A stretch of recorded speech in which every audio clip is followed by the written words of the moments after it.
Hi అండి. Welcome back to our channel. ఇక ఇవాల్టి వీడియో ఏంటంటే, నవరాత్రులు అయితే స్టార్ట్ అయిపోయాయి కదండీ! ఈ నవరాత్రులు 9 రోజులు అమ్మవారికి 9 రోజులు 9 రకాల నైవేద్యాలైతే పెడుతుంటారు కదా! అందులో భాగంగానే అమ్మవారికి ఎంతో ఇష్టమైనటువంటి కట్ట పొంగల్ రెసిపీని మొదటి రోజు అమ్మవారికి నైవేద్యంగా అయితే పెడుతుంటారు. ఇంకా ఈరోజు నేను ఈ వీడియోలో ఈ కట్ట పొంగల్ రెసిపీని చాలా ఈజీగా, సింపుల్‌గా ఎలా చేసుకోవాలో ఈరోజు ఈ వీడియోలో అయితే నేను మీకు షేర్ చేద్దాం అనుకుంటున్నానండి. ఇంకా మీరు కూడా ట్రై చేసి అమ్మవారికి నైవేద్యంగా అయితే పెట్టొచ్చు. ఇంకా ఇది ఎలా చేసేసుకోవాలో చూసేద్దాం. ఇంకా ఫస్ట్ అయితే మనం ఏ కప్పుతో అయితే రైస్ తీసుకున్నామో ఇంక సేమ్ అదే కప్పుతో ముప్పావు కప్పు అయితే పెసరపప్పు తీసుకోవాలండి. దాన్నైతే మంచిగా రోస్ట్ చేసేసుకోవాలి. మంచిగా రోస్ట్ అయిన తర్వాత తీసేసుకొని ఇంకా దాన్ని కూడా అయితే పక్కన పెట్టేసుకోవాలండి. పక్కన నెక్స్ట్ ఇంకో బౌల్‌లో అయితే వేసేసుకోండి. ఇంకా నెక్స్ట్ వచ్చేసి ఇంకో 1 కప్ అయితే రైస్ తీసేసుకోండి.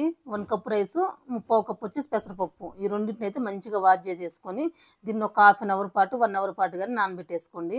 నానబెట్టేసుకొని నెక్స్ట్ అయితే నేనైతే ఇక్కడ కుక్కర్‌లో చేద్దాం అనుకుంటున్నానండి. డైరెక్ట్‌గా చేసేవాళ్ళైతే డైరెక్ట్‌గా కూడా కుక్ చేసేసుకోవచ్చు. ఇంకా 1 కప్పు బియ్యానికైతే 6 కప్స్ అయితే తీసుకోవాలంటే అంటే 1/3 రేషియోలో అనేది మన వాటర్ అయితే తీసేసుకోవాలండి. డైరెక్ట్‌గా కుక్ చేసుకునే వాళ్ళు వాటర్‌ని ముందు స్టవ్ మీద బాయిల్ అవ్వనిచ్చి తర్వాత ఇంకా ఈ బియ్యం పెసరపప్పునైతే అందులో వేసేసుకోండి. ఇంక మంచిగా కుక్ అవ్వనివ్వండి. నేనైతే ఇక్కడ కుక్కర్ పెడదాం అనుకున్నానండి. కానీ కుక్కర్ అయితే విజిల్స్ అయితే బాగా ఎక్కువ వచ్చేసింది. బయటకైతే వచ్చేస్తుంది. అంటే ఎక్కువైపోయింది క్వాంటిటీ అనేది. అందుకని చెప్పేసి నేను కుక్కర్ తీసేసి నార్మల్‌గానే కుక్ చేస్తున్నాను. ఇంకా ఇలా ఈ కన్సిస్టెన్సీలో కొంచెం కుక్ అయిన తర్వాత ఇంకొక స్మాషర్ తీసేసుకొని మంచిగా అయితే స్మాష్ చేసేసుకోండి. స్మాషర్ సహాయంతో చేసేసుకున్న తర్వాత మళ్ళీ 5 మినిట్స్ అయితే కుక్ అవ్వనివ్వాలండి. మీకు కన్సిస్టెన్సీ చూడండి. ఇక్కడ వీడియోలో కనిపిస్తుంది కదా! ఈ కన్సిస్టెన్సీలో అయితే మనకైతే రెసిపీ అనేది రెడీ అవ్వాలండి. మరి అలా అని చెప్పి గట్టిగా రెడీ అవ్వద్దు. మరి చల్లారితే ఇంకా గట్టిగా అయిపోతది. ఆ కన్సిస్టెన్సీలో ఉంటే సరిపోతది. నెక్స్ట్ అయితే దానికైతే పోపు అయితే మనం వేసుకోవాలండి. తాలింపు వేయాలి. దీనికోసం అయితే నెయ్యి యూజ్ చేయాలండి. నెయ్యి యూజ్ చేయడం వల్లే పొంగల్ అనేది మంచి టేస్ట్ అయితే వస్తది. ఇంక నేనైతే ఇక్కడ జీడిపప్పు అయితే యాడ్ చేసేసాను. అవి మంచిగా ఫ్రై అయిపోయినాయి. ఇంక నెక్స్ట్ వచ్చేసి కొంచెం అల్లం తురుమైతే వేసేసుకోవాలి. నెక్స్ట్ అలానే పచ్చిమిర్చి కూడా తురిమేసుకొని అది కూడా ఫ్రై అయిన తర్వాత నెక్స్ట్ ఇందులోనే కొంచెం మిరియాలైతే వేసేసుకోవాలండి. ఈ కట్ట పొంగల్ రెసిపీకి మిరియాలు అనేది మెయిన్ అండి. ఎందుకంటే ఆ ఫ్లేవర్ చాలా బాగుంటుంది.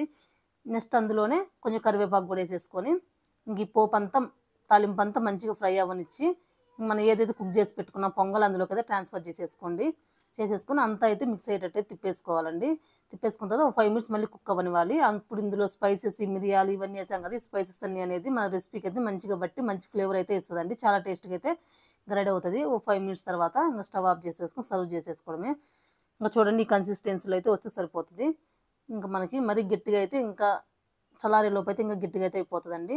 ఇలా ఇలా ఈ నేను చెప్పిన ప్రాసెస్‌లో ఇలా గనక మీరు గనక ట్రై చేస్తే చాలా ఈజీగా, చాలా సింపుల్‌గా ఈ కట్ట పొంగల్ రెసిపీని అనేది ఎవరైనా చేసేసుకోవచ్చండి.